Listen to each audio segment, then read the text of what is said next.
What if the sweetest image in pop culture wasn't real at all? What if the most powerful women in Hollywood weren't just bystanders, but players? And what if one careless phrase, 2 words typed in a private message, tiny violin, completely shattered the illusion? Because once you hear what was said behind closed doors, once you see how these texts line up with court dates, media hit pieces, and sudden silence, you can't unsee it. This isn't about friendship drama. This isn't about gossip for fun. This is about power, timing, control, and what happens when private words finally crawl into the light. And it starts right here.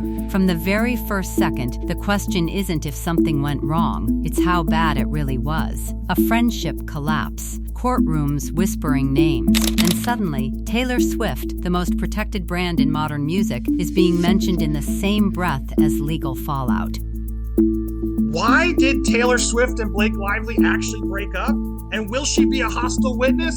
Oh, so much has come out since I was in that hearing. And here's where it gets uncomfortable, because this wasn't a random fallout. This wasn't distance or scheduling or growing apart. This was timed, and people noticed. That's the line that changes everything, because it suggests something no one wants to say out loud. That Taylor didn't leave because she was blindsided. She didn't leave because she was unaware. She left because things were heating up. And if that's true, then what did she know? And when did she know it? To understand that, you have to go back to the texts, the ones that were never meant to be read aloud, the ones that show tone, intent, and power dynamics no press release ever could. This is where the curtain lifts. Read that again, slowly. This isn't casual. This isn't harmless venting. This is strategy. The words are deliberate. The plan is clear. Bring Taylor in. Use her presence. Use her reputation. Use her silence. The phrase "the greatest living storyteller" isn't a compliment. It's leverage. It's acknowledging exactly how much weight Taylor's approval carries in a room. Honestly, I was shocked when I saw that Taylor was actually still involved even through the New York Times lawsuit. Seemingly knew about the dragons. I'm like, well, then why did she leave? Did she really just bounce as soon as it got a little hot? And the part that makes people squirm, the director doesn't know he's being played. That's not friendship talk, that's influence. And when the meeting ends, the tone changes instantly. Heroic, lottery, the language of victory. Because whatever just happened in that room, it worked. And here's where the public image starts to crack. Because what follows isn't concern for professionalism. It isn't about fairness. It's about ego. Let that land. Worse than anything he did. Not actions, not behavior, not harm. The worst offense? He didn't gush. And suddenly, the narrative flips. Because this isn't about accountability anymore. It's about worship. And people watching this for the first time feel the shift. They feel the entitlement. They feel the hierarchy. And the question starts buzzing louder and louder. If this is how they talk privately, what does that say about the public performances? Blake, if you get here with this doofus director, my movie is still here. I'll be ushering him out, but hope he's still here. Can you do me a huge favor? I need help with it.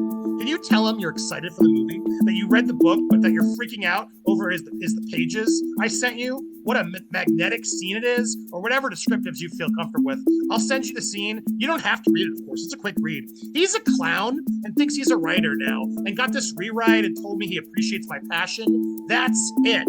So I'm having the greatest living storyteller unknowingly echo to him how much you love what we're doing. Giving him credit as if he wrote them with me will go such a long way. But the real rupture, the moment where the friendship itself begins to crack, doesn't come from anger. It comes from distance. That's not rage. That's fatigue. That's someone realizing the intimacy is gone, replaced by caution, lawyers, optics, and pre-written language. And notice what isn't said. There's no denial, no confusion, just exhaustion. And from this point forward, everything changes. The tone becomes paranoid. The messages get longer. The affection feels forced. And then it happens. The line that no amount of PR can soften. 4 seconds, 2 words. And suddenly, the room goes silent. Because context matters. And when the context arrives, it hits like a punch to the chest. That's the moment everything collapses. Not speculation, not implication. A reaction, a dismissal.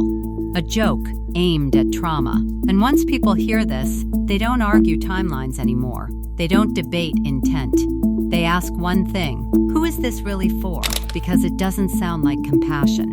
It doesn't sound like advocacy. It sounds like power laughing behind the curtain. And once the laughter stops, "You were so epically heroic today." I recapped every moment to Ryan. I kept remembering stuff. You making shit up about me and the lenses, referring to yourself as my doll. This clown falling for all of it, but also resisting it. You are the world's absolute greatest friend ever. I won the lottery.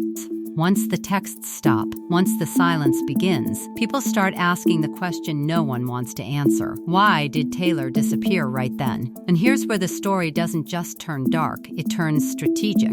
Because after that message, after the joke lands, after the phrase tiny violin escapes into the record, everything stops. The warmth disappears. The playful back and forth collapses into something rigid. And what replaces it isn't guilt, it's control.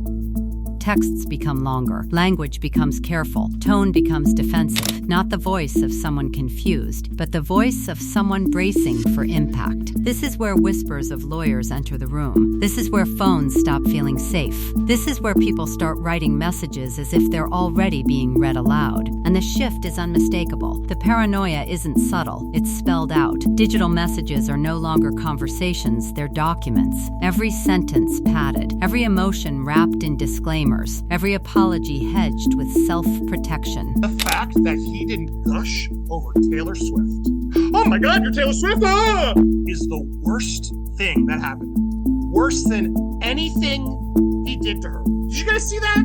Worse than the trailer incident. Worse than the dance. I guess that stuff didn't happen yet at this point, right? I'm trying to get my time. This is before we shot, but this just shows you how much they hated him before it all happened. It's not like any of that actual alleged, it's funny because nothing even happened. Why are they so mean to him before anything happened, Kim?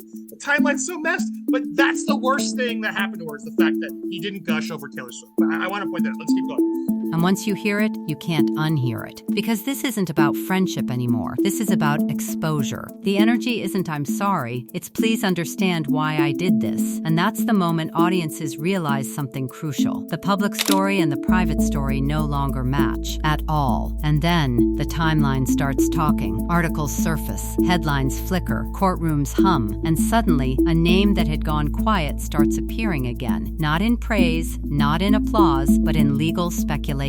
That's when the final shoe drops. Read that sentence again. The texts speak for themselves. Not rumors, not theories, not vibes.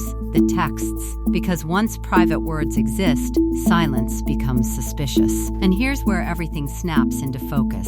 The distancing, the exhaustion, the sudden emotional retreat. It wasn't random. It was timed. Because when the possibility of being pulled into court becomes real, when messages stop being hypothetical and start becoming evidence, people don't just disappear, they strategically detach. And this is why fans felt the whiplash. One moment, unwavering loyalty. The next, complete absence. No public defense, no strong denial, no visible outrage, just distance. And distance, in this context, says more than words ever could. Because when someone knows they didn't cross any lines, they don't retreat quietly, they stand firm. But when the texts exist, when the jokes exist, when the tone exists, the safest move is silence. And that silence, it became deafening. People started replaying interviews differently, lyrics hit differently, old speeches resurfaced, and the contrast was impossible to ignore. Public compassion, private mockery, public empowerment, private dismissal. And that's when the illusion fractures. Because this wasn't just about one message, it was about pattern, a pattern of power, a pattern of insulation, a pattern of believing the rules apply to everyone else. And when the curtain lifts on that even slightly, the fallout is unstoppable. What makes this story so volatile isn't outrage alone, it's disappointment. Because people didn't just idolize the music, they believed the image, they believed in moral clarity, they believed in consistency, they believed that advocacy wasn't performative. And now, they're sitting with the realization that private words don't always align with public values. And once that doubt enters the room, you can't escort it out. because no apology has been issued, no clarification has been made, no correction has arrived, only distance. And distance, paired with leaked messages, doesn't read as innocence, it reads as damage control. This is why the phrase tiny violin didn't just trend, it detonated, because it captured something raw, a moment where power forgot it was being watched, a moment where empathy slipped, a moment where confidence turned into carelessness. And when people ask why this changes everything, it's because it reframes the entire narrative. Not heroes and villains, not right and wrong, but who gets protected and who doesn't. Who gets silence, who gets exposure, and who controls the story until they no longer can. Because the truth about leaked texts isn't that they tell you everything, it's that they tell you enough to raise questions, enough to disrupt narratives, enough to make silence look intentional. And from here on out, every move is watched differently, every statement parsed, every absence noted, every denial weighed against what's already been seen. This isn't a scandal that fades, it lingers, because once people hear what was said, they stop listening the same way. And once the audience stops believing the performance is over.